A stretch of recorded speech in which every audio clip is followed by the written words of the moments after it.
Hello and welcome back to the Visually Impaired Gaming stream this Wednesday evening.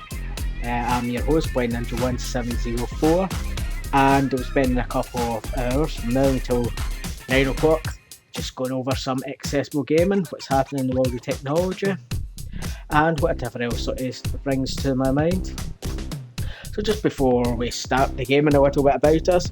This Visually Impaired Gaming stream is run by a charity called Triple Tap Tech, whose aim is to help provide advice, support, help and training to anyone with visual impairment in accessing and using technology. Now yes, you can find out a lot of information about Triple Tap Tech on our website at tripletaptech.org. And you can also check out the Blind Ninja 1704 YouTube channel, where we post all the previous visually impaired gaming streams. On our website we have a fantastic resource when it comes to technology for people with visual impairment, and that can be to do with gaming, for the whole accessible gaming section there, but also technology such as smartphones, tablets, computers and bespoke devices that have been made especially for people with a visual impairment. I'm your host, Blind Ninja 1704, and I'm what I call myself, a visual impaired gamer. I have got very little sort of useful vision. The best way I describe it is like walking through a steaming mirror in the bathroom. I can see the outline of stuff but can't really see anything in a lot of detail. The way that my vision works is that I'm totally blind in my left eye, and on my right eye I've got a wee tiny bit of central vision, and that's what I use for gaming and sort of everyday tasks as well. So the setup that I'm using now, so this is sort of a relatively new setup. This is the first time I've actually started streaming this setup, so hopefully there won't be any bugs or cutouts of that tonight, but you never know with these things. So I'm playing this on an Xbox Series S. Tonight we're going to be concentrating on Fortnight, just to keep things simple, just for a game running in the background. So I'm playing this on Xbox Series S. I'm using the Xbox wireless headset connected to that, and I'm playing it on a 4K, 55-inch 4K TV. So this is a new setup that I've sort of designed to help with gaming. With the TV itself, what I've done is actually changed the settings on that to make it a lot more accessible for myself. So what I've done is I went into the TV settings and I've took out the colour, so I've basically made it into a grayscale image, and for me that just makes it a lot easier to see what is happening on the screen. It won't come across in this stream as a grayscaled image because the computer's still outputting it as full colour, or the Xbox Series S is anyway, and the game, it's the monster that's sort of doing the conversion for me. So yeah, if you're going to find out more about sort of technology and issues to do with sight loss, then get in contact with us anytime. You can send us an email to info@tripletaptech.org. You can check out our website, that's just tripletaptech.org, and also check out the YouTube channel Blind Ninja 1704, where we post sort of a lot of stuff. So that's me been talking nonsense for a few minutes now, so shall we begin? So just wait for this to load up. So yeah, so I've been involved in sort of playing sort of visually impaired gaming for about 2 or 3 years now. We originally started off at Triple Tap Tech running the Accessible Games Club, and obviously due to COVID and that had to shut down, so we transferred it online, and we've been doing the visually impaired gaming stream now for just, I think, about a year now, to be fair. It's when we first started it. The visually impaired gaming stream, we've done a few timetables on that. Before it used to be every weekday, every Wednesday weekday from 7 in the evening to 9 at night GMT. But what we've done now is we've got quite a lot going on, so I've had to put that down to once a fortnight. So every sort of Wednesday evening, every fortnight and Wednesday evening from 7 o'clock to 9 o'clock UK time is when the gaming stream will be running. And tonight I'm just sort of going to focus on Fortnite on the Series S.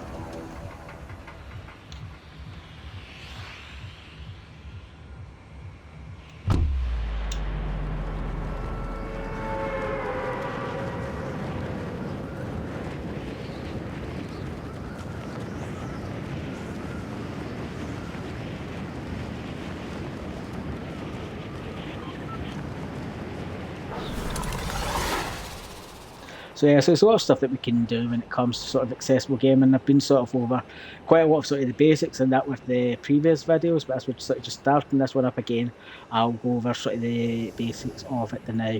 So the first thing that I always recommend for anybody to get when sort of playing video games is a set of decent sort of headphones. And the reason that's why I always recommend get a set of decent headphones is because of the sort of 3D and spatial sound that most games sort of incorporate now. Even games that have got sort of a lot more accessibility features than Fortnight built into them rely a lot on audio cues, so you know what's sort of going on. And 3D sound with a decent set of headphones can sort of make the difference between the game being comfortable to play and sort of uncomfortable to play. For the headset that I'm using now is the Xbox Wireless headset. I got them just not long after they first came out, to be honest. And they're a really decent headset, not just for sort of gaming that, but for most stuff to do with the computer. The good thing that I like about them is that they've got dual connectivity to them. So, for instance, you can use the Xbox wireless connection to pair them up to your Xbox, just like I would paired up to the Xbox Series One now. Series, the Xbox Series S, I'm thinking of my Xbox One X. And you can also have them paired to your smartphone via Bluetooth connection at the same time too. And this sort of makes it nice and easy to sort of take phone calls and that if you're playing the game, or even just to listen to music through your smartphone. It can also make a big difference when it comes to playing the game, especially for low vision users, is the quality of the screen that you're using. So a lot of the time I would sort of recommend playing games on a sort of 1080 screen, and the resolution as well can also make a huge difference when it comes to sort of making it easier to play the games. For instance, now I'm sort of playing this on, it's meant to be 4K, but I've not got the Xbox Series S doesn't support that, so it's 1440p that I'm playing this on now, which is a fairly high resolution.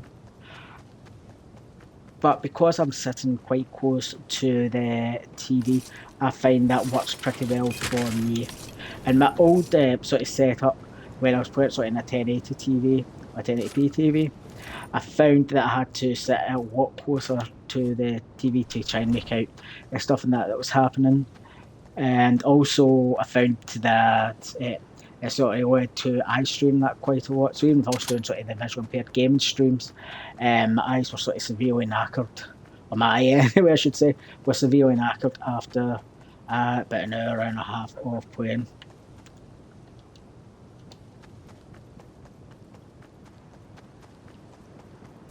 But yeah, some basic things you can do in sort of a Fortnite anyway. So you can go and you can put on colorblind mode and change certain color aspects of it.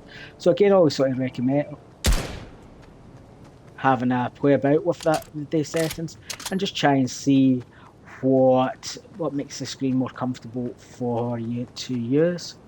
There's a lot of other sort of accessibility options built in as well. One of when you've still got low vision, but you're quite rubbish at playing the game, you can put on sort of screen screen icons that show you where the enemy fire that's coming from.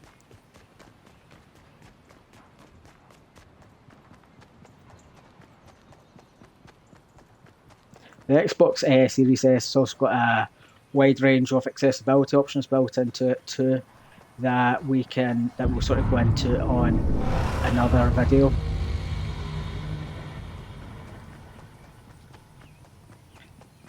So yeah, when playing Fortnite, sort of, I've said a few times before, so I picked the route that I'm going to land at, places that I know really, really well. I've sort of been playing this game for about a year and a half now. And sort of just follow a sort of, I like to say a routine, but I've got different sort of routines for the way the games are sort of going to progress.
Yep, that was working. I thought I was going to get a bite the dust there, but not managed to save it there at the last bit.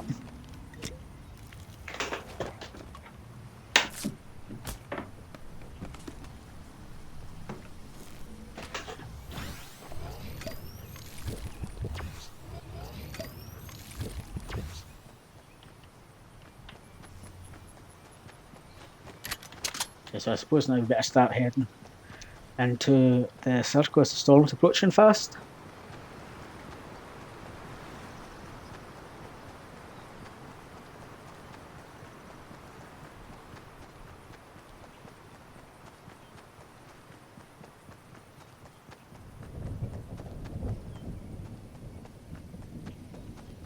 So if you want to sort of find out more about the accessibility that's built into the Xbox Series S and sort of the other consoles such as PlayStation, PC, smartphones, tablets, and even sort of VR ones such as the Oculus Quest or the PlayStation VR, then I'd sort of strongly recommend you go check out our website at tripletaptech.org.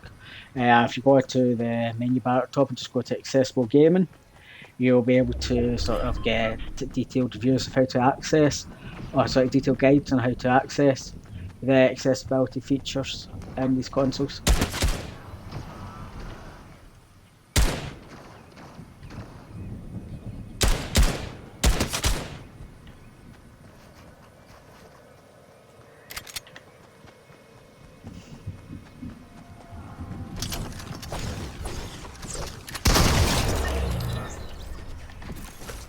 A wee cheeky move my part there, but it worked.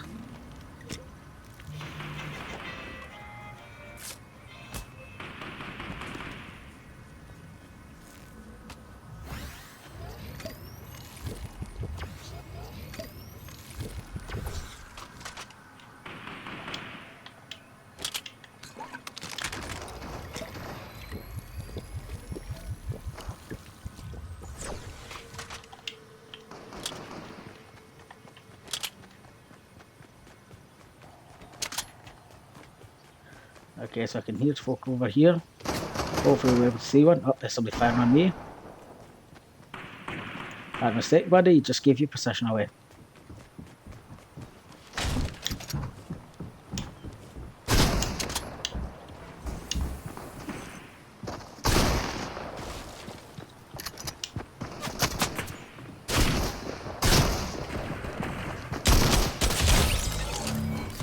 Good night.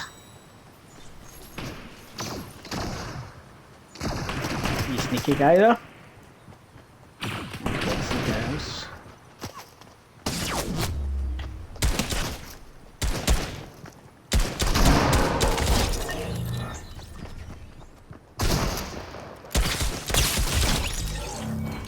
Good night.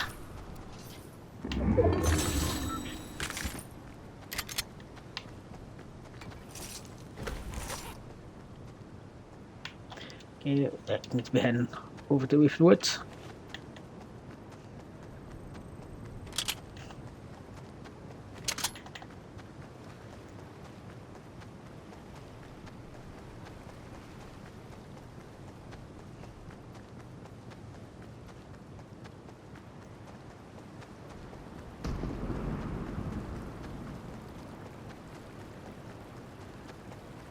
So different said over sort of the past 3 or 4 years, especially there's the changeover between the previous gen and the new gen of consoles that have came about. The accessibility has been sort of greatly expanded when it comes to sort of computer games.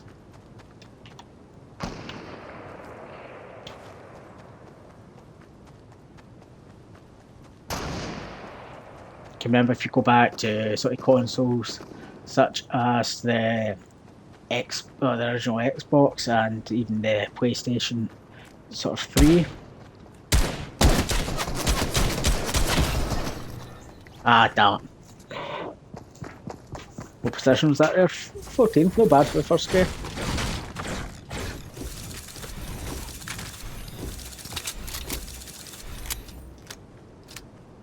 Yeah, but the console's sort of very limited accessibility on it. You're lucky to make a few sort of screen enhancements Whereas sort of the console such as the Xbox Series S that I'm playing on now, that has got sort of a great range of accessibility features built in, everything from sort of screen enhancements, where you can change the colour, the size of the text, the contrast and all that that's displayed on the screen. Don't get me wrong, that pretty much affects the menu system and sort of the home area of it and sort of the settings and that. But it does apply through some of the settings will sort of go through to some of the games and even up to sort of including narrator in the Xboxes. And with PlayStation 5 has got its own sort of screen built into it too. However, getting sort of the PlayStation 5 sort of delivered tomorrow. It's quite lucky I managed to pick one up off of sort of Amazon today, so can't wait for tomorrow to try it out and see how accessible the damn console actually is. So back into Fortnite now to round 2, let's see how far we can get. 40 was pretty decent in the last one, so hopefully we can get a wee bit higher.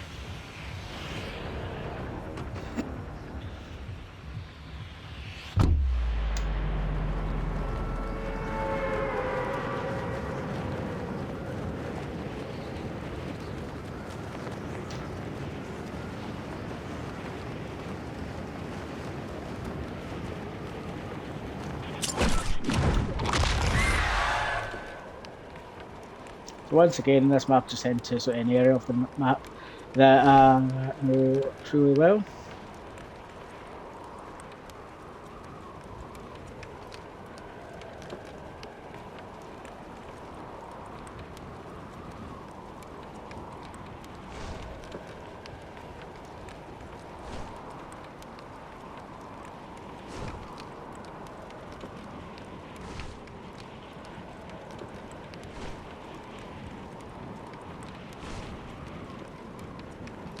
Don't forget, if you've got any sort of questions about visually impaired gaming or sight loss, you can always send me an email at info@tripletaptech.org.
So one of the things I sort of enjoy about playing Fortnite as a low vision gamer, it's just the fact of the colour scheme on it.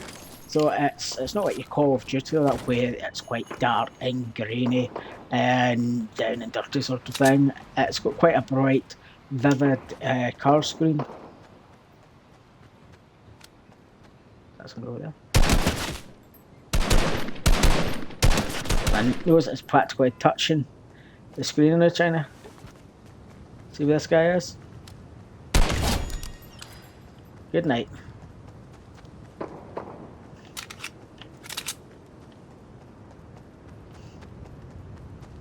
So yeah, so it's got quite a vivid sort of colour scheme on it, and again that just makes it more comfortable when I'm sort of playing it. Even with it sort of in the grayscale that the screen's on now, for some reason when it's sort of like a card game like this, it transfers through a lot better. And for me, it just makes it more comfortable to sort of see the screen and try and make sense of what is going on the screen.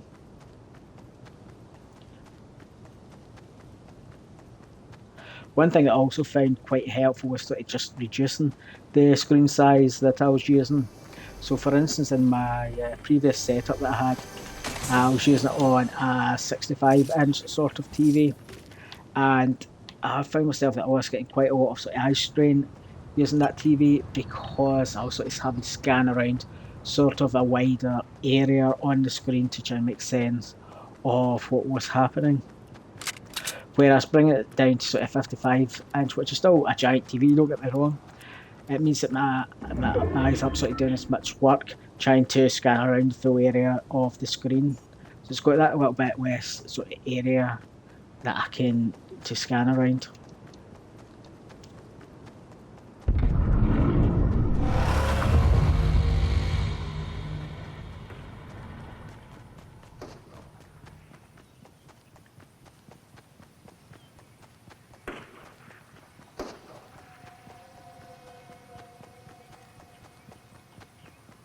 I can hear something about here, just trying to figure out where they are.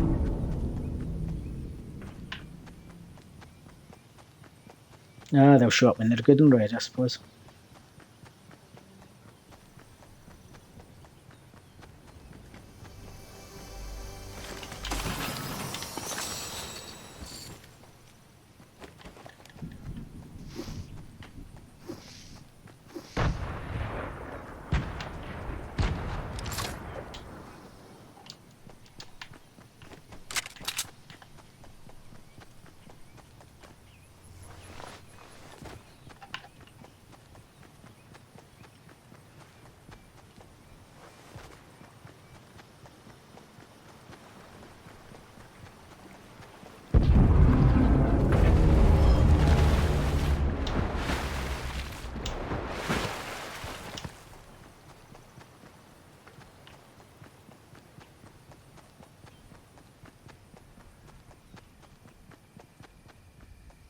Where's everybody gone? Nobody's about. Oh well, makes the game easier for me, I suppose.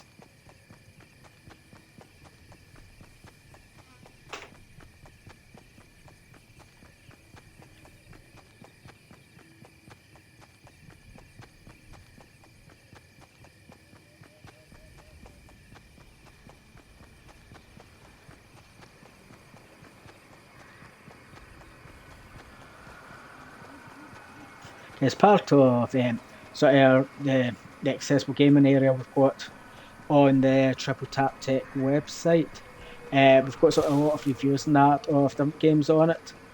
So I'll give a wee shout out now to Spelker, who has we published quite a few reviews on the website. He's got his own area on the website for his reviews, and he covers reviews on games that are compatible with VoiceOver on Apple iOS devices such as the Apple iPhones and tablets, and some of the games in fact with sort of iPod Touch on them. And he's created the sort of community group on Facebook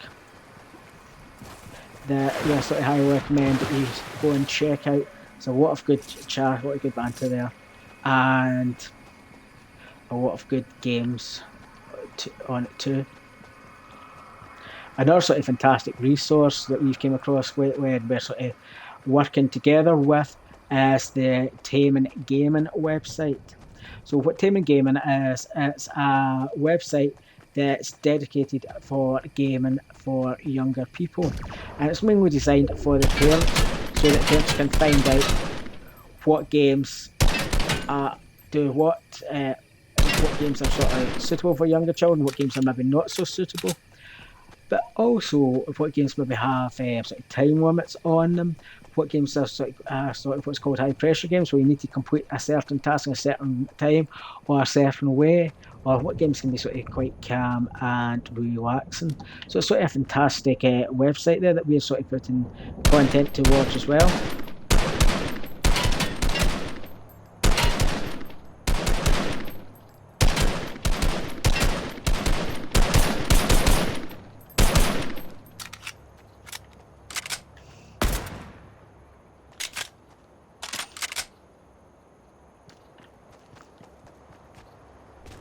So if you get a chance, check that one out. Just do a Google search for Taming Gaming, or if you go onto our accessible gaming webpage, you'll be able to find sort of the information and the link there too. So it is a really good site to check out. Another thing that we'd quite use to do as well, especially the VI community out there, is that if you've got a game that you particularly like playing, or a game that you know pretty well, and you've adapted in some manner to make it more accessible. So with adapted, what I mean is if you change some of the settings, if there's a specific device or that you use to help play the game,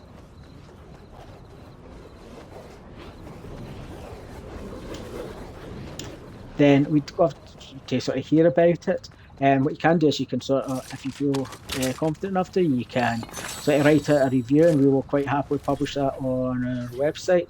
If you just send sort of a review over to info@tripletaptech.org, then we'll sort of quite happily publish that on our website.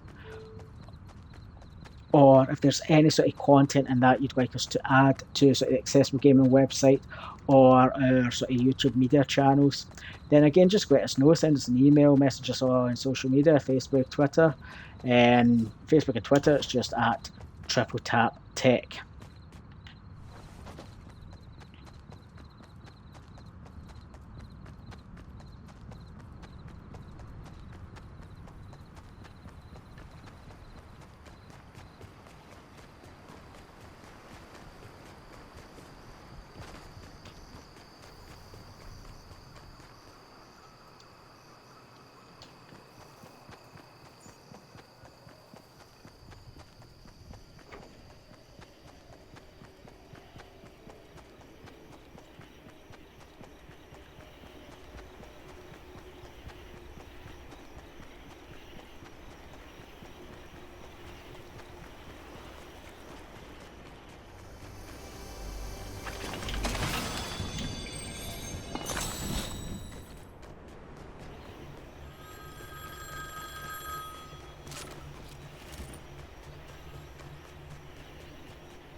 I think we'll go and have a wee hunt about the woods here, see if we can find anybody.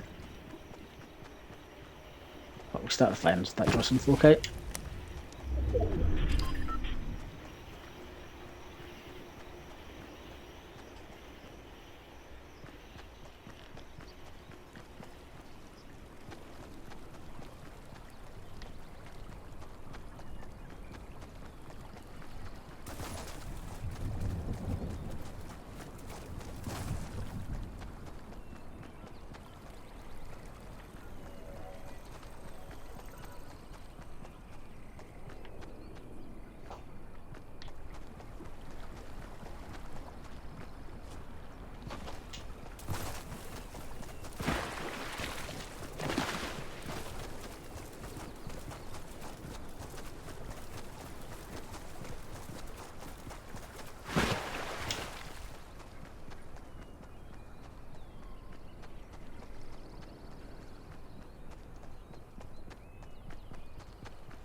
Weird, it's like I'm in the entire Fortnight map all on my own.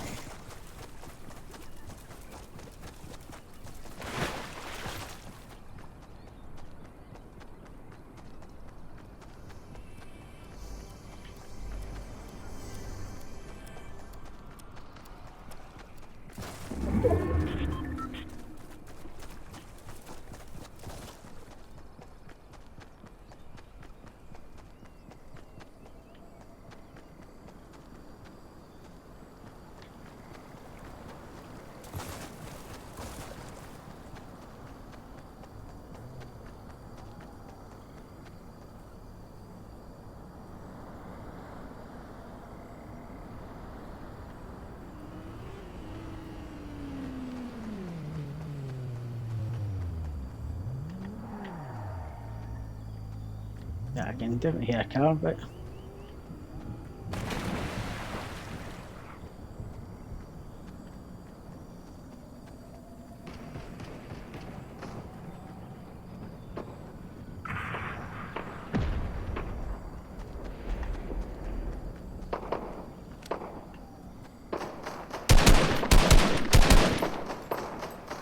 hopefully somebody's up there and they'll fall.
Oh, fifth that time, that's better than the last one.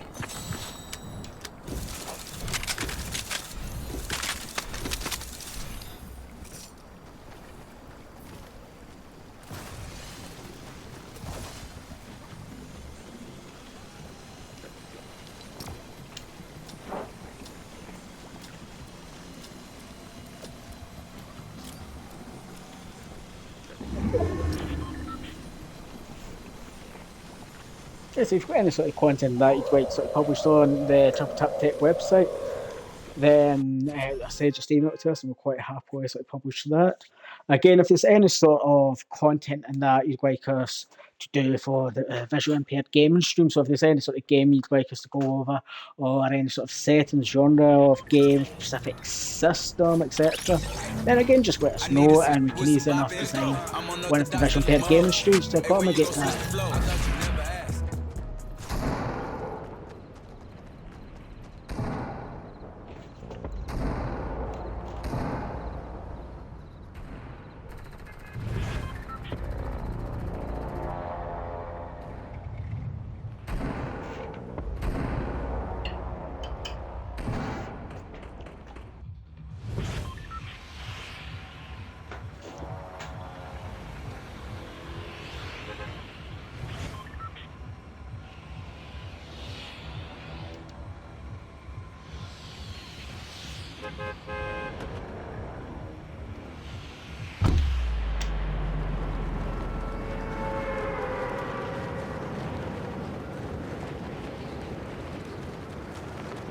So round 3.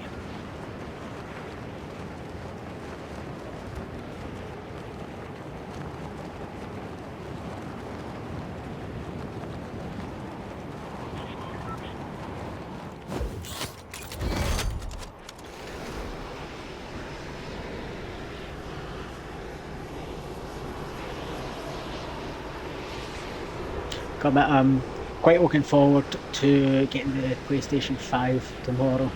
It's quite fortunate one of my good friends, Steve, so I'll give you a shout out to you in this gaming stream tonight.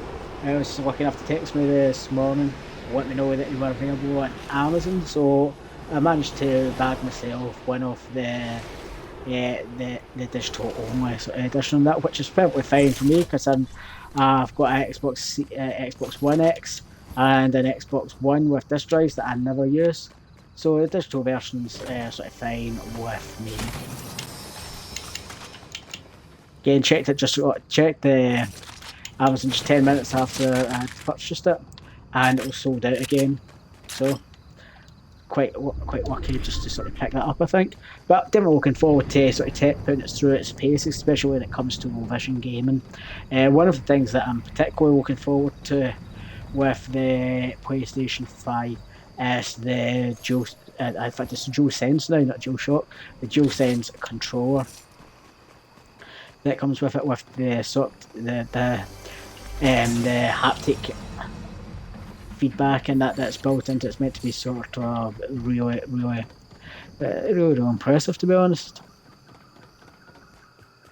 And it'd be interesting to see how they can and sort of incorporate the haptic feedback in that. I've played certain games such as The Last of Us, Part 2, and a few others that's had sort of haptic feedbacks and the accessibility where you could sort of choose the level and choose what you want certain haptics to mean and stuff like that, which worked pretty well. The best way that I've seen that used is to monitor health when you're sort of playing a game. You do when you're sort of getting near enough to low energy or that, then it will sort of beat what you know. That won't be wanted. It'll sort of provide you haptic feedback to let you know the action is sort of required. But they were saying that the haptic feedback built into the DualSense controller is like the Wii Pro controller, the Joy-Cons, but on steroids. So that'll be quite interesting. I'm quite impressed with the sort of the haptics that's built into the Joy-Cons, and especially the Nintendo Switch Pro controller. That's got to be one of my favourite controllers by far, just for the way. And the only thing that sort of lets that controller down is the fact that there's no. Okay, somebody's wanting to shoot me. That's fine. Let's go and find out where you are. And you know what? We'll just take you out. Come on, you can do better. Yeah.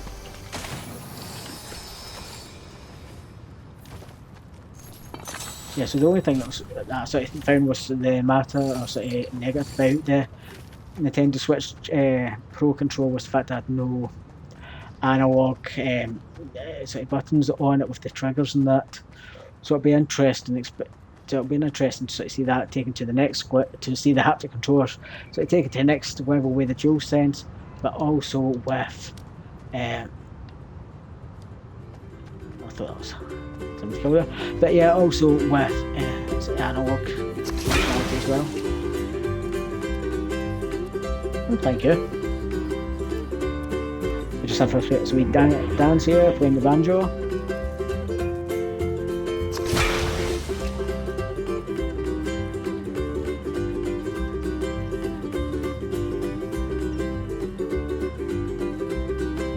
That's definitely something you don't see sort of every day. It's a Sith Trooper with a, I don't know what kind of backpack that is, but it's a funky backpack anyway. Playing a lamb banjo, dancing to the minor. Yeah, it's going to be one of the evenings.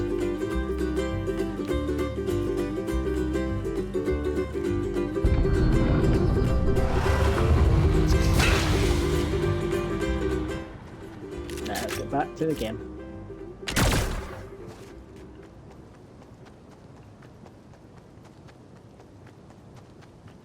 So yeah, when playing sort of Fortnite, a couple of the strategies that I use to sort of to improve my chances anyway is when it's quite bright like it is now, then that's where I can sort of stick to the open areas and that. And that way I can generally hopefully make out people in that if they're sort of in the distance, because it's quite bright and it's quite vivid. Whereas when it sort of gets a bit darker, that I'll tend to stick to more sort of confined areas of the map. And again, that just means there's less chance of being spotted with someone there at all, because obviously they're going to see me before I sort of see them. And it just gives you a wee bit more sort of an element of sort of surprise as well.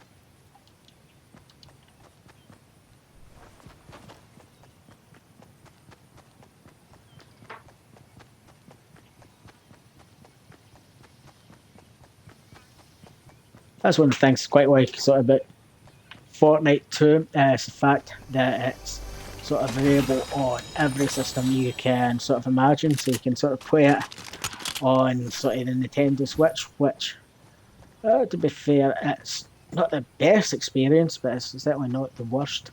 One thing that I always find quite funny is if you're So switching, if I'm sort of playing the Nintendo, switching that in, whoa, the bed, and I've played the Nintendo Switch in the bedroom. Sort of only play it at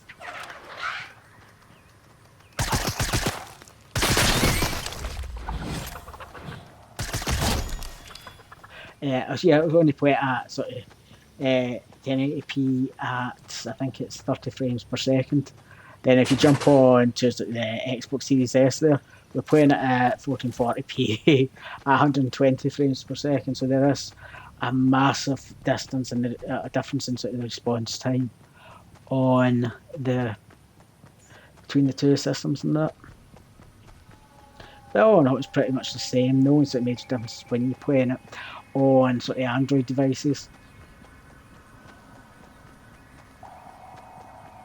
And it's a good game sort of playing on the PC too.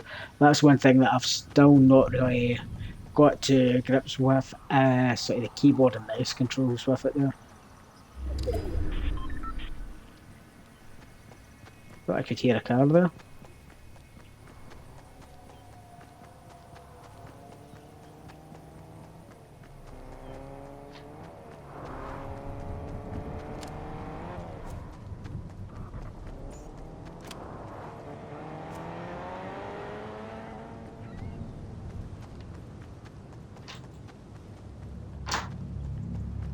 Okay, I'm not even gonna ask.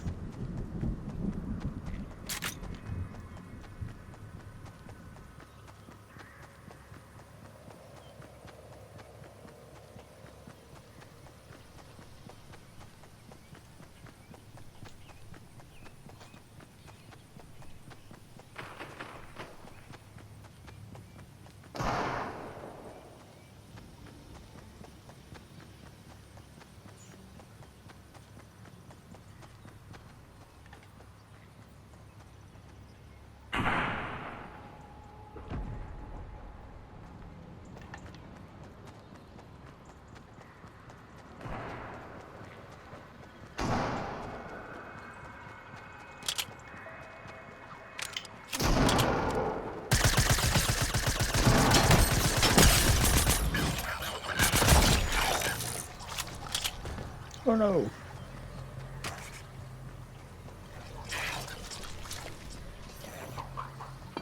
That's just not right, is it?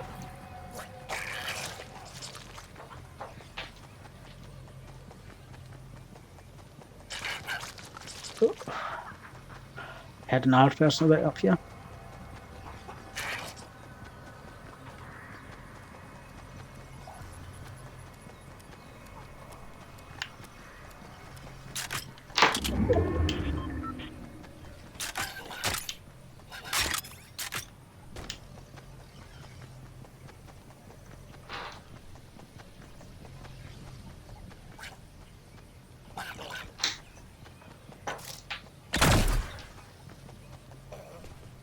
Don't think there's something over there, but we'll go and check it out anyway.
Okay, can hear gunshots again, so let's go and see if we can figure out where they are coming from.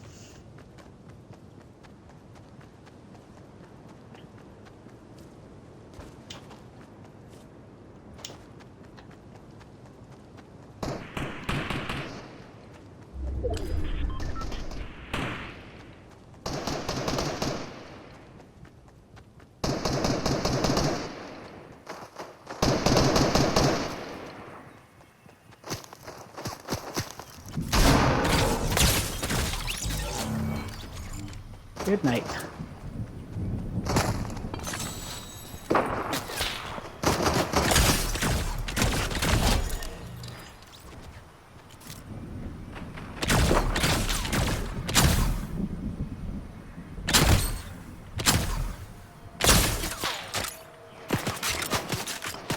Yep, that's chat. We're sniping again, Sunshine.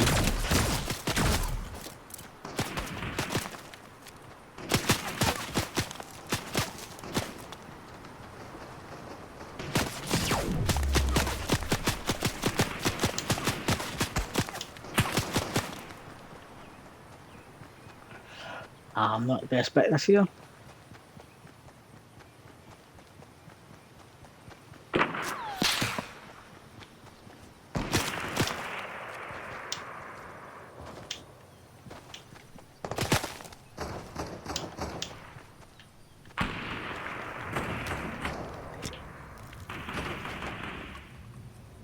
Then we're going to go back and take that guy out, but hopefully.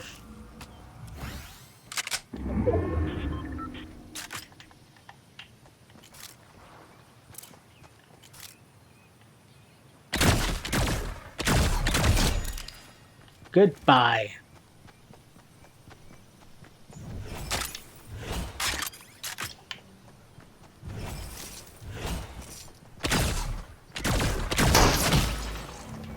That one. Oh well. I didn't get to there. 8. That's just about the same as last time. And to be fair, for a visually impaired gamer, that's pretty good.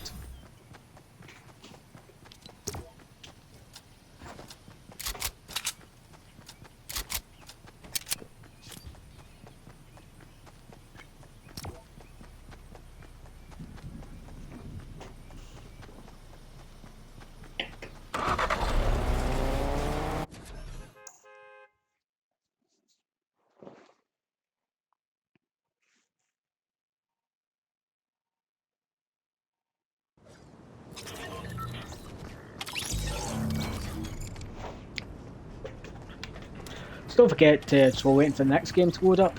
Go and check out our website at tripletaptech.org. It's a fantastic resource for everything to do with technology and sight loss. We've got sort of guides on there that talk you through accessibility built into sort of all the major consoles and that, even smartphones, tablets, computers, and bespoke technology has been designed specifically for people with visual impairment. And that's all on our website at tripletaptech.org.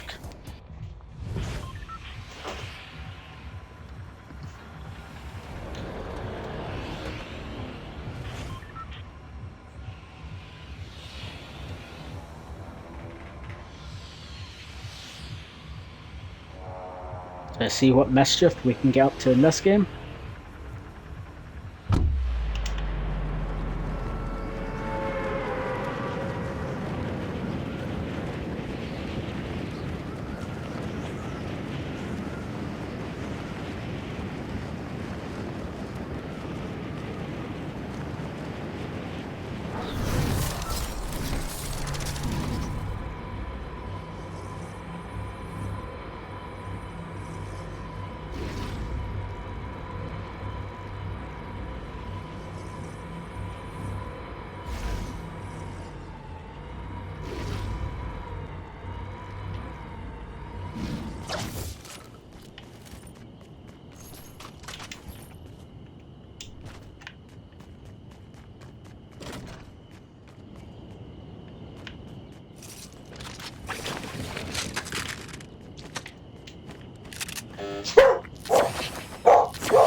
So about the dog barking in the background there. It's little Xena, the little puppy, is still calling her. She's 4.5 years old. But as far as I'm concerned, she's still called the puppy. Just somebody coming to the door there. This is pretty much always the case when you're sort of doing a live stream, isn't it?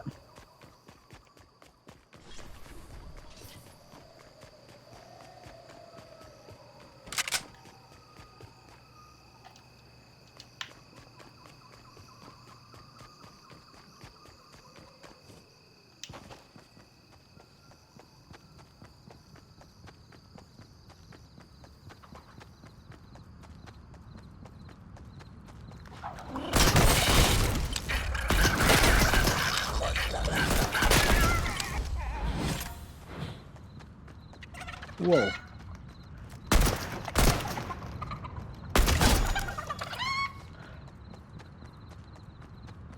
Okay, that was unusual.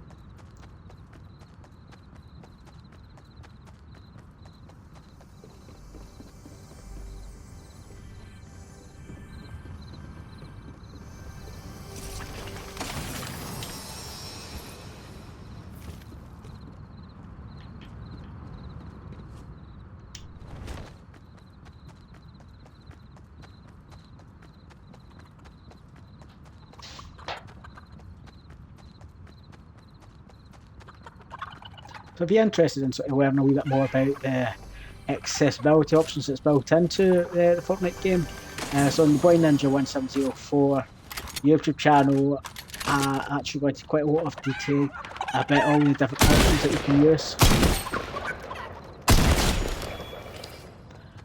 And what effect they have when playing the game. So if something you may be interested in, I'd sort of suggest you go and check that out. That's the Wine Ninja 1704 on YouTube, so just search for that. And again, if you're watching this one now, it'd be great if you could like, subscribe, share and all that jazz, especially with the new schedule with our accessible, I'll start again there with the new schedule with the Visually Impaired Gaming stream.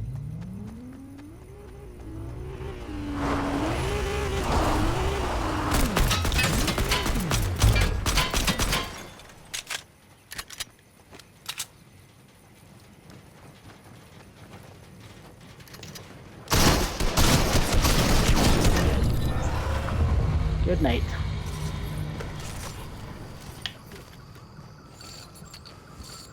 Oh yes, if you could like, subscribe and share with everybody you know, that'd be great to help us get this channel sort of off the ground, up and running, and get people to take a wee bit of note. Just because you have a visual impairment doesn't mean that you can't sort of participate in the weird and wonderful world of video games.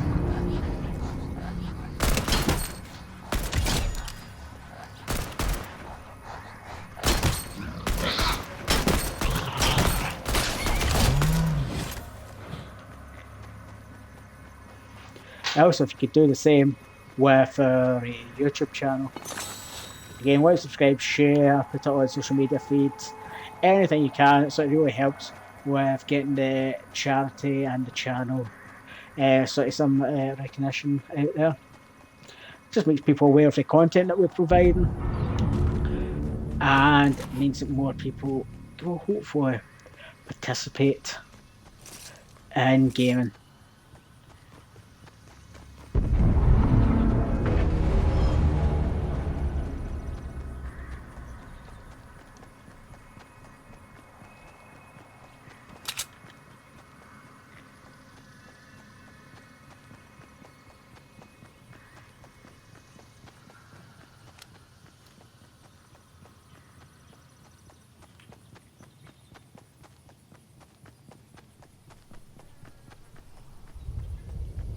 The same as sort of with our website and that too. If you could, whoop, that was close. If you could sort of share that with friends, family, colleagues, and that would be great. That just means the more people know about our services, the Triple Tap Tech does, and better sort of visually impaired gaming streams and events and stuff. More people sort of get involved with it. And I particularly find, especially at this sort of moment in time where we've sort of just suffered sort of really long lockdowns and that, I'd have gone nuts if it wasn't for sort of being able to sort of play games and stuff like that too. I've always been sort of person that doesn't sort of doesn't do too well being stuck in house, sort of staring at the four walls sort of day after day. However, with sort of using gaming and that, it's sort of helped me inside for that. I can sort of escape, just shut off the world for a few hours and just sort of focus on having fun. If it's Fortnite, just focus on the competition, trying to be the last man standing. If it's sort of playing other games, I'm sort of, yes, everyone knows I'm a really big Final Fantasy fan. So if it's playing one of them, it's maybe getting to the next achievement, getting to the next level, leveling up the characters, or something, even if it's just a small thing. And we're doing that at some fine time. I'm just going to get this guy now. Time can sort of fly by quite well.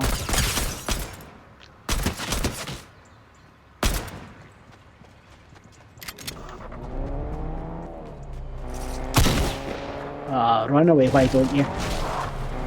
Yep, and come back.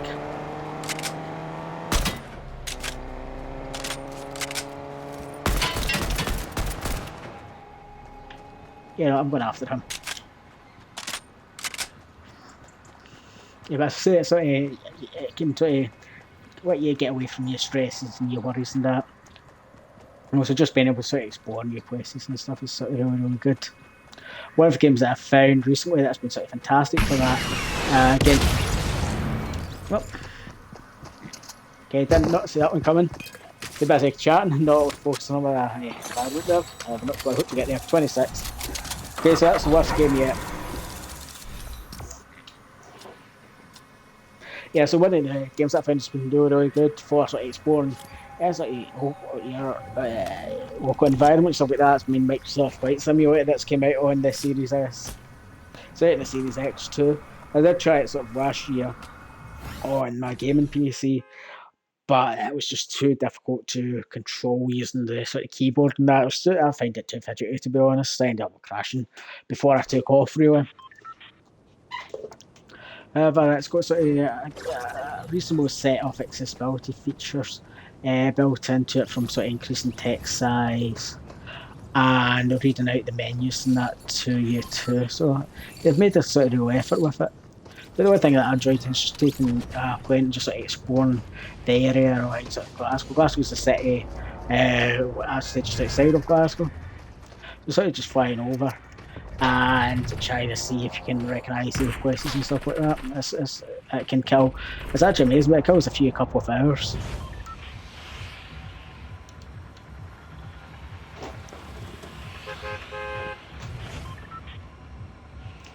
So that's us halfway through this Wednesday evening's Visually Impaired Gaming stream, run by Triple Tap Tech.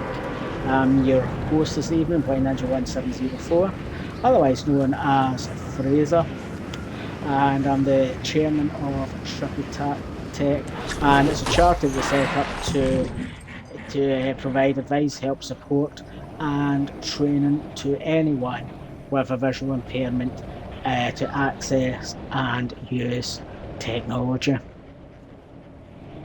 if you want to learn how to get sort of the accessibility features on your smartphone, take your PC skills to sort of the next level, especially now we're all working from home and stuff like that, we offer sort of free tuition to anyone with a visual impairment. But we don't. But that's not only where we stop. We also offer paid for tuition to the rest of you folks out there. So if you're wanting sort of tuition how to do X, Y, or Z, it might be use Microsoft Office on PC. It could be set up a mobile office and stuff like that. You know. Then if you get in contact with us through the website at tripletaptech.org, then that's something we can certainly help out with. But all our training is free to anyone with a visual impairment. Part of what we're doing with that is the accessible gaming, and one of the things we do every fortnight on a Wednesday evening between 7 o'clock and 9 o'clock, so that's 1900 and 2100 hours, is the visually impaired gaming stream. And here we just sort of pick a game, we'll play through that, talk about the accessibility that's built into the game, how we play the game, strategies and such, and just have a chat about the accessibility, visual impaired gaming in general, and talk a lot of nonsense in between all that chat too. We just recently started it up again after a wee summer break. So we run this until probably about Christmas time now. Probably call it quits for the festive season.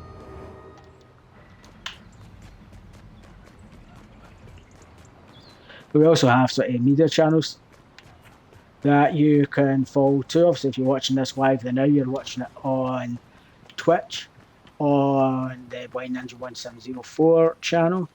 You can.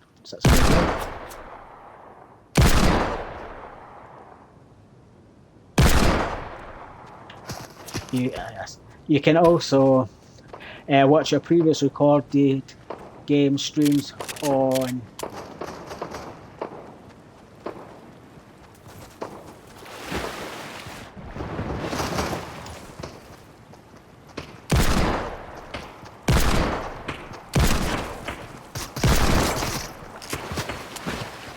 Spanish rubbish.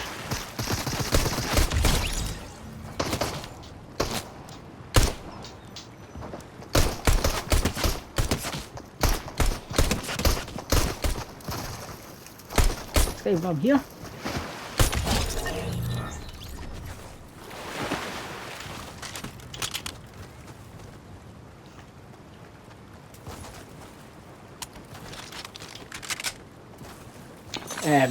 Yeah, but you can also catch up with a previous recorded visual impaired game stream night. And videos that we've done for accessibility built into games and different systems on our YouTube channel.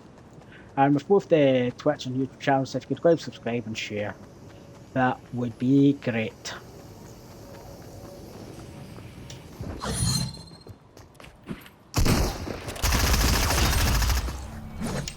Wow, cheeky.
Let's see if we can do a wee bit better. It seems to have gotten worse and worse the last couple of games we've been playing.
Okay.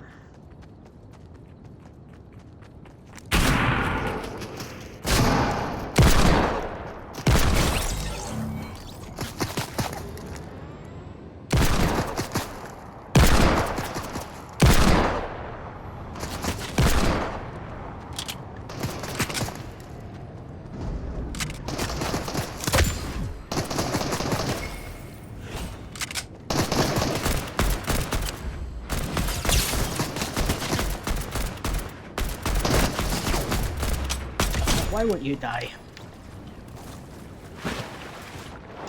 Please.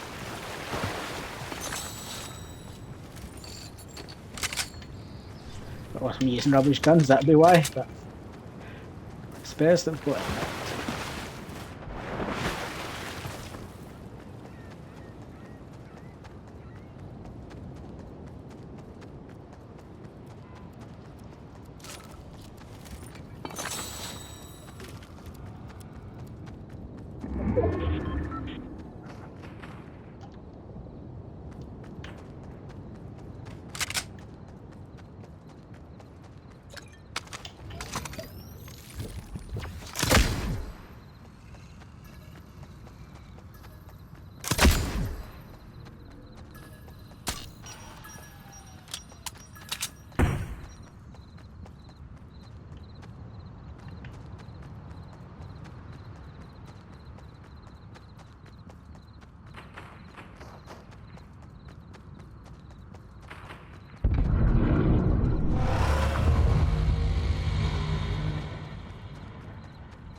Okay, I heard some more gunshots there, I'm not 100% sure where they were coming from.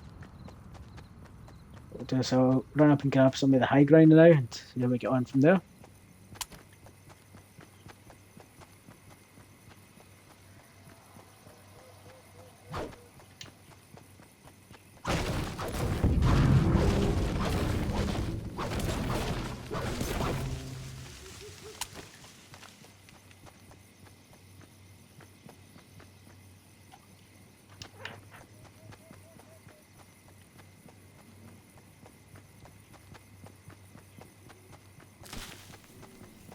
Yeah, Fortnight's one of the games that's handy. You can pick it up for 5 or 10 minutes and just play it, or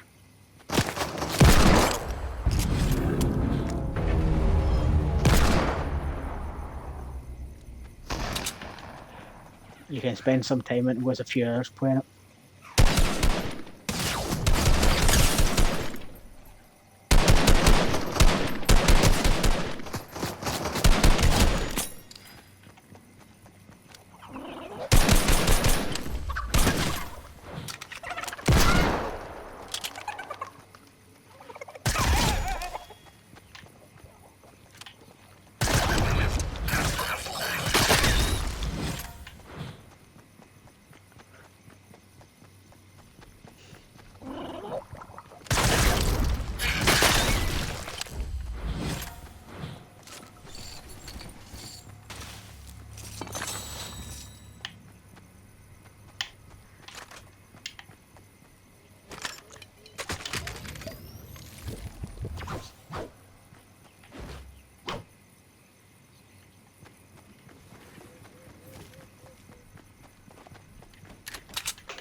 One off out there because sort of concentrating. I know somebody's going to jump out the now. But yeah, if there's any games or sort of genres, systems that you'd like us to focus on for sort of visually impaired gaming streams going forward,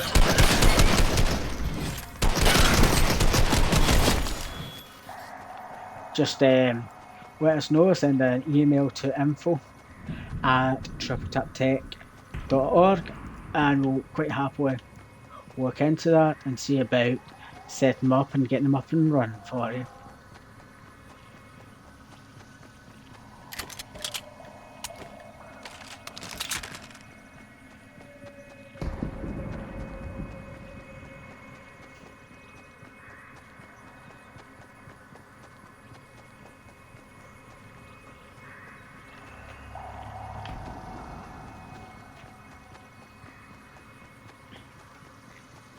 Yes, a whole range of ways that games can be sort of made accessible.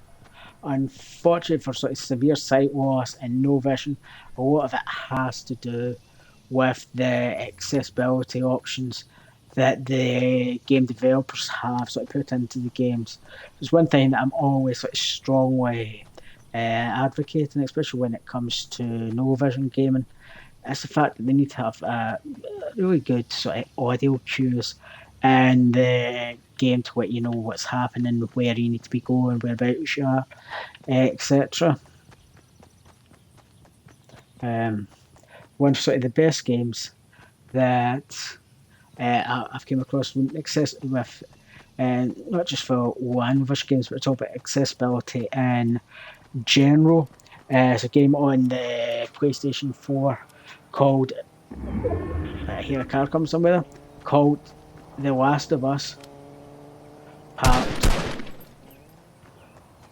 not Part 4, that's not that's Part 4 is now coming out in the PlayStation 6. The Last of Us Part 2.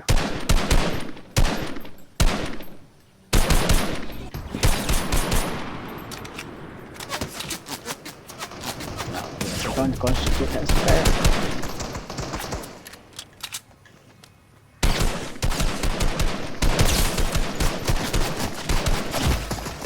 Ah, damn it.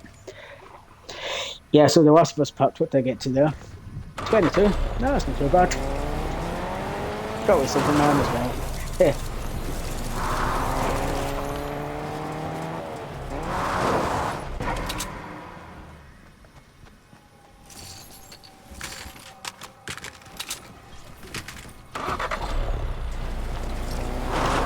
So yeah, so that's got sort of a all round sort of accessibility features built into it. For one no vision games, it's Last of Us Part 4. The thing that sort of particularly stood out for me as a low vision gamer was the screen adjustments and screen enhancements that you could make to the game. So it had a range of sort of high contrast filters, which basically got rid of all the nice sort of shiny, sparkly, very impressive graphics that appear on the screen, and just simplified it down so that it was the main character and any points of interest and any enemies that you had to go up against. And it color coded in the one what it was. The sort of main characters, I can't remember the cards exactly offhand now, your points of interest were maybe yellow, and your danger zones or enemies appeared in red on the screen. So straight away with the three three different colours, drew the eye and let me use what vision I had to focus on that particular area of the screen. The Last of Us Part 2 also had an inbuilt screen magnifier, so you didn't need to use the screen magnifier. That was built into the PlayStation 3. You could use the one that was actually came in with the game, included with the game too. And again, because that was included with the game, it just made it a little bit more easier to sort of use it. It activated it on The Last of Us Part 2. I do believe that you just double tap the touchpad on the DualShock 4 controller.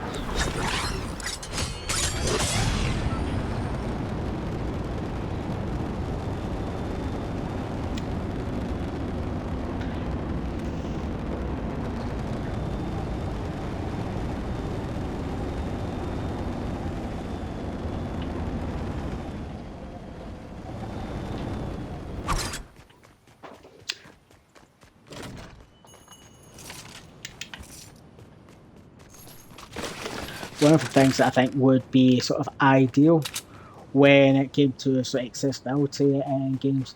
Not just for people with low vision and no vision, but sort of just games in general. And I'm pretty sure that it is doable to some degree. Is that if you're doing the sort of initial setup of the console or just doing sort of navigation of the settings and that, you can select what features you want enabled on the games. So, for instance, that could be screen enhancements. So you could choose to have it all sort of grayscale, inverted colours, and basically whatever way you use to get the most visual from the screen that you need. Or you could choose to have it set at a specific magnification level, or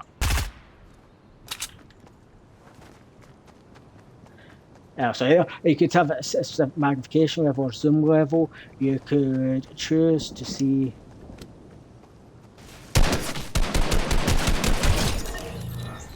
what size of text and even the color of text on the screen. So basically, like all the sort of accessibility options, you could choose that at the start of it. You could choose if you want to use the screen reader. And if you are using the screen reader, again, all the sort of the usual stuff with screen reader use would go with that. So you could choose to have a particular voice, particular speed, particular pitch of voice, etc. And just have them sort of set up as universal.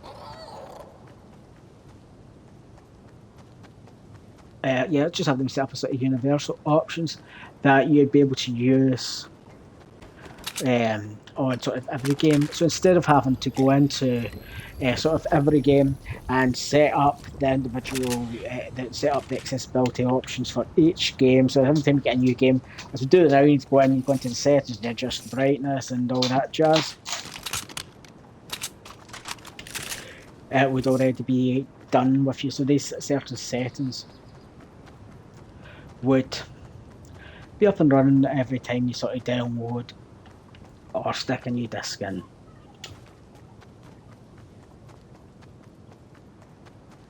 I think that would be sort of one of the major steps forward. I'm pretty sure that it is doable. As with everything, it just needs a wee bit of cooperation between the console manufacturers and the software developers.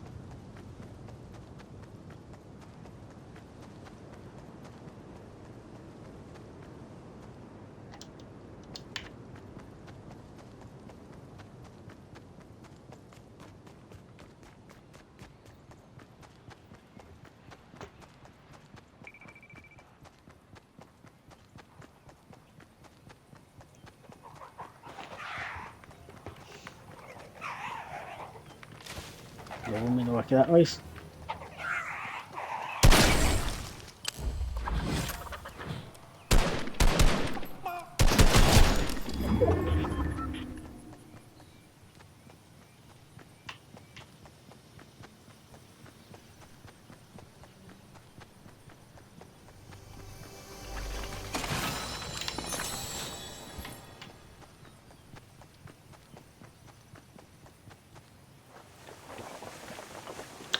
So again, that's one thing we'd love to sort of hear feedback from you guys out there about as well. What accessible options would you like to see built into maybe either certain games?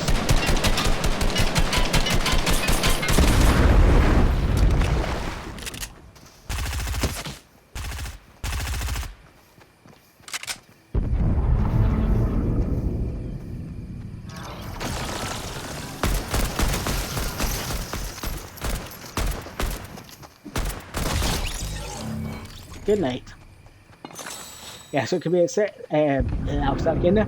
It could be accessibility options built into sort of certain games.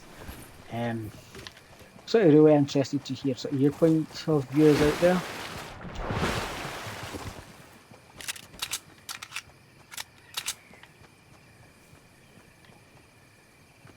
And even if you're sort of game developers and that, are sort of struggling for ideas about how to make your games and that sort of more accessible and that, again, get in contact with us, and it's something we're happy to sort of share our thoughts with you about.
Get there, 33. Not too bad. It's just too dark there for me to see it properly, but that's what happens in these games.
So I think for this game we're going to see if we can at least make it into the top 10. Pretty bit of a challenge, but we'll see if we can sort of do it.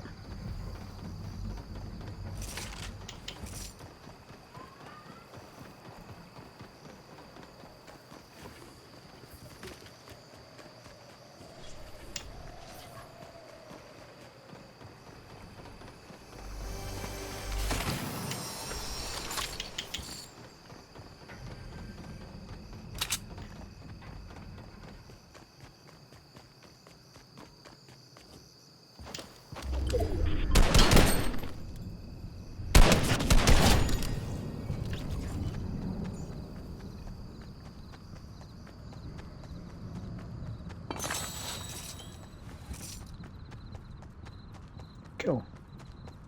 It's a nice wee easy one just to start off with there.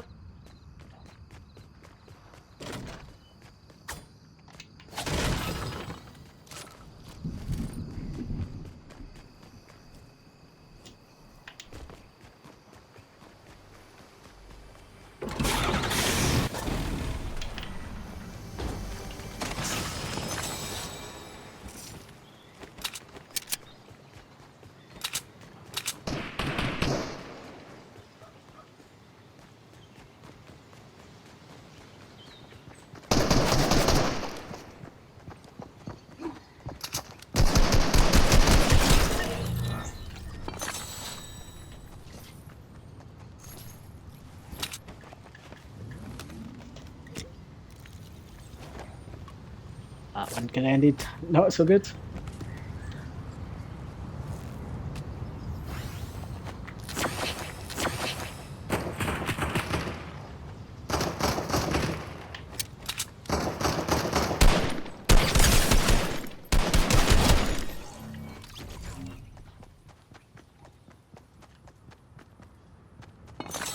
Okay, that wasn't too bad.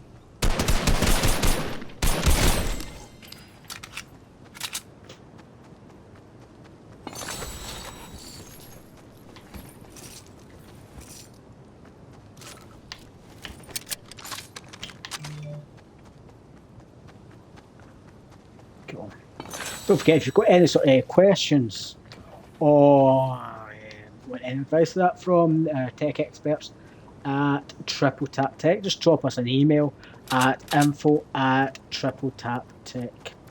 We're here to help you guys out with sight loss and technology.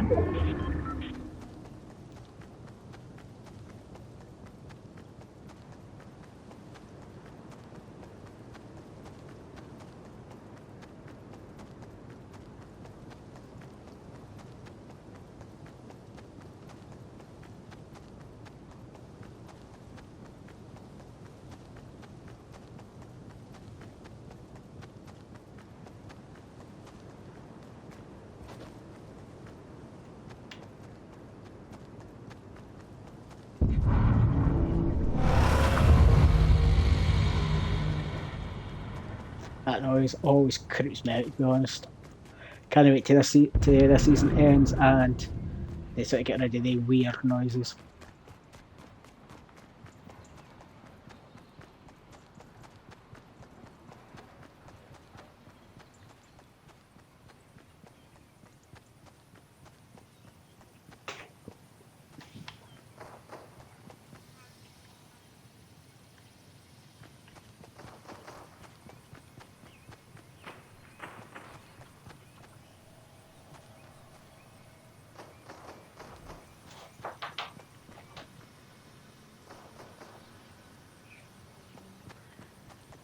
You hear gunshots, I'm just not 100% sure where they are coming from.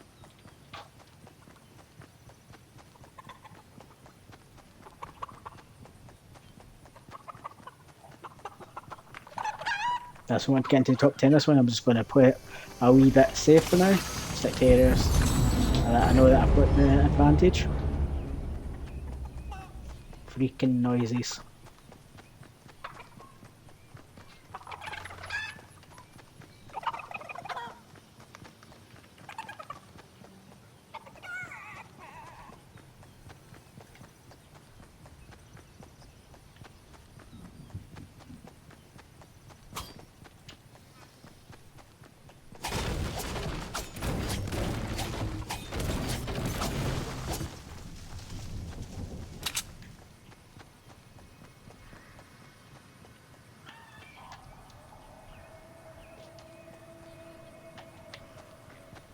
I'm just going to go and take a wee wander now and see if we can find any sort of stragglers out in the open.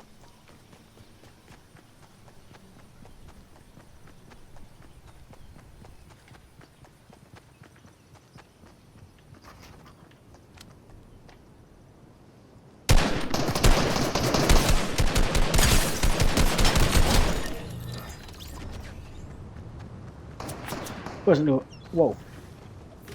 Wasn't no out in the open there, but you know what I'll do. I think somebody else was firing there. I'm not 100% sure where from, to be honest. But we'll go and find them in a second.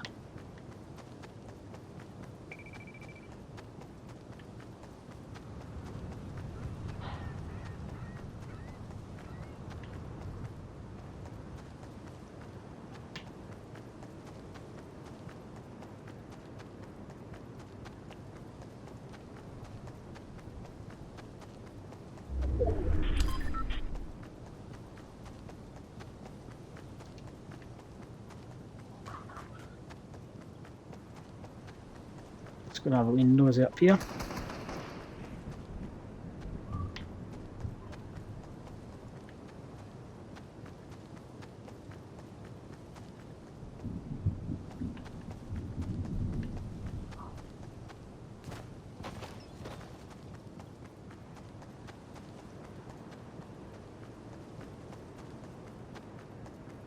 I'm pretty sure that I'm not going nuts. I did hear sort of gunshots and that. Just not 100% sure where they came from.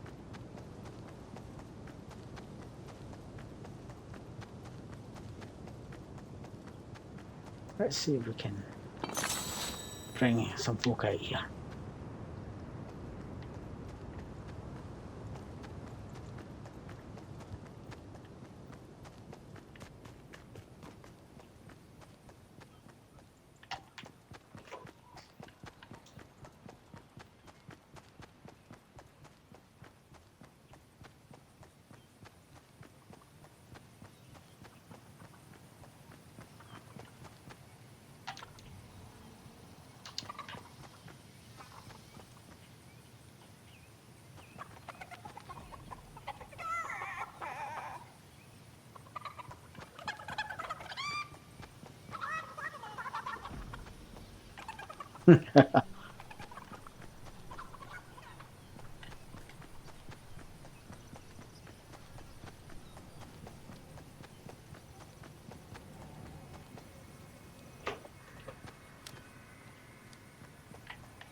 Oh no, no, see.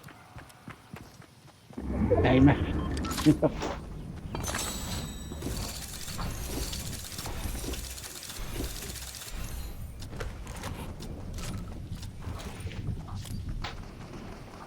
Hello, you win some, you lose some. That's what makes the game fun.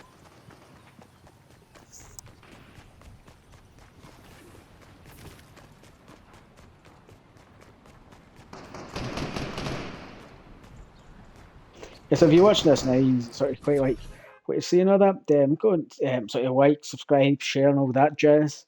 See if you can do that. It helps us get sort of the channel out, the channel known. It helps us get sort of more importantly, it helps us get the information out there. We try and help inspire folk with visual impairments to get into gaming.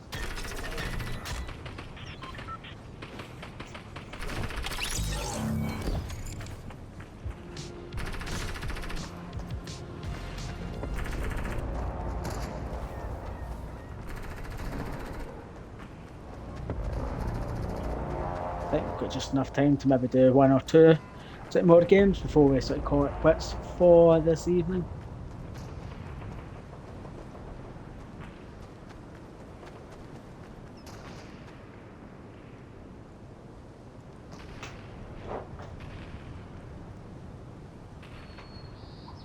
So a little bit about Triple Tap Tech while we're waiting. We're a charity that I help set up. I'm the chairman of Triple Tap Tech and set up with my good friend Graham, and what we do is provide advice, help, support, and training to anyone with visual impairment in accessing all forms of technology. So everything from sort of simple audiobook players all the way through to the latest and greatest sort of computers and stuff. And we teach it from a visual impaired viewpoint. I'm myself a registered blind, as is Graham. And part of what we're focusing on is visually impaired gaming. And we've developed an area of our website for visually impaired gaming, which we've got a lot of content on it. We've got reviews with our good friend Aaron from the United States. We've got reviews that both myself and Graham and other people have contributed to. We've got certain equipment in that and how it can be used to help low vision and no vision gaming. We've got a lot of stuff on it, to be fair.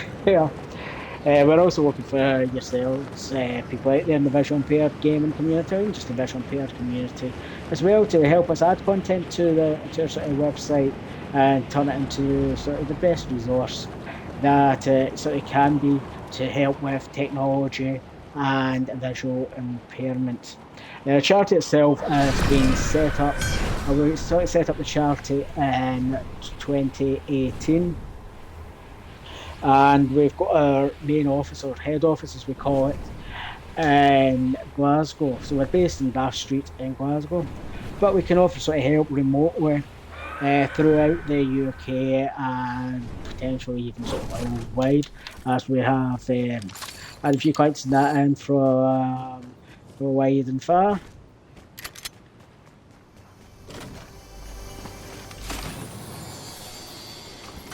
And the reason that we set up Triple Tap Tech was that we know that the huge difference that technology has made to our own personal life. So we try to use our own lived experience and the knowledge that we've built up with using the technology and pass that on to as many people as we can. And hopefully they can get sort of the same benefits and sort of rewards from it as we got and as we sort of still continue to get.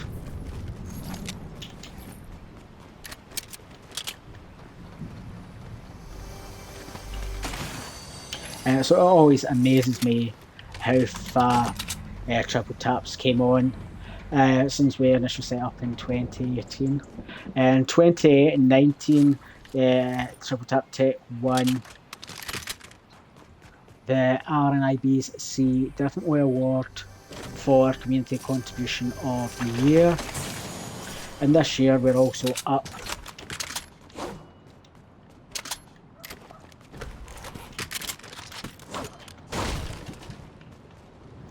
And this year we're also up for a few awards. I can't sort of name them all just now, but the one that I can name is that I'm up for the Entrepreneur of Excellence Award from the National Diversity Awards, which is a really exciting award, especially considering what we set Trap up for us to help with sort of diversity and stuff, and make sure people with visual impairment can still access the weird and wonderful world of technology. So that's just make it to the finals itself is sort of a really nice achievement that I'm very happy about. And we'll need to wait until the start of next year to find out if we've managed to win the award or not. But yeah, if there's any way that we can help you, if you've got any sort of questions that you'd like to ask about myself, about Triple Tap Tech, about accessible gaming, technology, and general site loss issues, I say just send us an email at info@tripletaptech.org.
Again, freaking noises.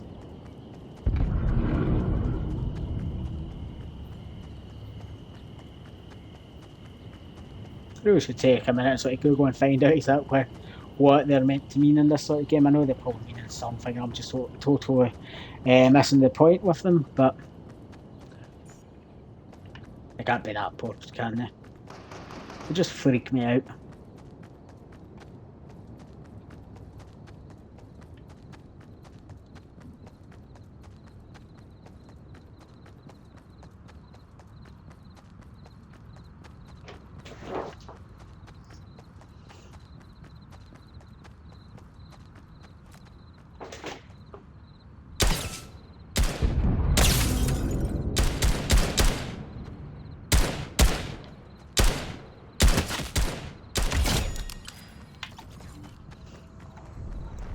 Hey, first kill of the game.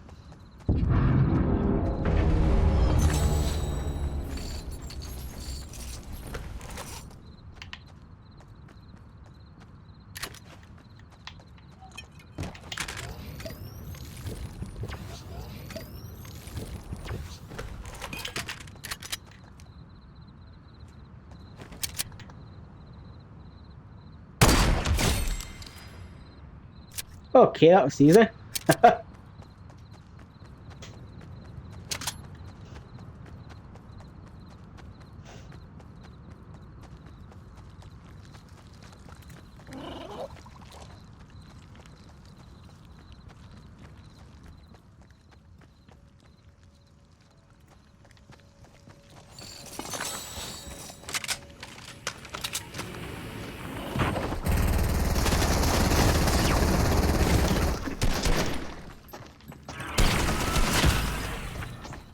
Ah, jeez.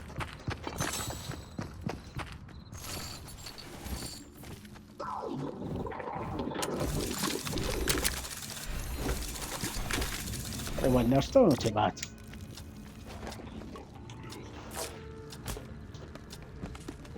So I think what we'll do is we'll make the next round the last sort of game we'll play for the Visually Impaired Gaming stream tonight.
So on our routine at this bit, go around, get as much stock. That's a bit freaky. Get as much stock as can, get as much equipment. And then just see who we can find. Okay, so one of the things that I quite like to try out for the next session of Fortnight's time with the Visually Impaired Gaming stream is I would quite like to do a Q&A session for the last sort of 10-15 minutes of it. So to do that, what I think would be the best way would be if you can send any sort of questions that you have to info@tripletaptech.org just for the Visually Impaired Gaming I'll start again there, for the Visually Impaired Gaming stream Q&A, and I'll take 15 minutes at the end of the next gaming stream to go out to sort of answer the questions. The questions again can be cover sort of anything that you feel might be relevant to visual impairment gaming and sort of technology in general. And what we'll do is at the end of the next Visually Impaired Gaming stream, so that'll be a fortnight from this evening from 7 o'clock to 9 o'clock. I'll take sort of 15 minutes and answer as many of the questions as I can get through.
Don't forget, you can also check out our website at tripletaptech.org, which has got a fantastic resource there on it, which you can access a whole range of sort of information, guides, reviews, and all that jazz on the website at tripletaptech.org. We're also looking for the visual impaired community.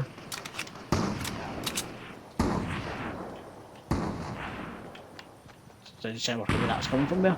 We're also looking for the visually impaired community.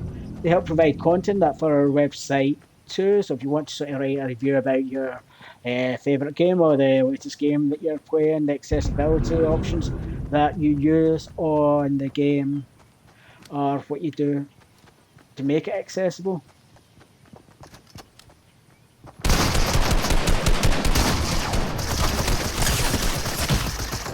That was no good. Then just send it in to info@tripletaptech.org and we'll gladly look at publishing it on our website.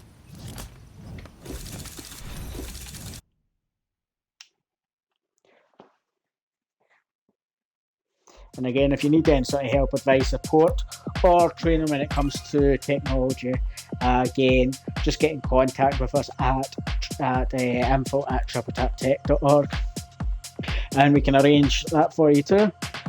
But thanks very much for watching tonight's Visually Impaired Gaming stream.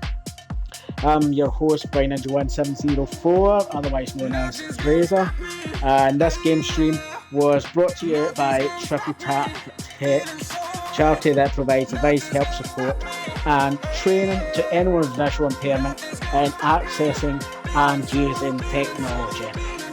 You take care and have a wonderful fortnight, everyone. Cheerio, bye.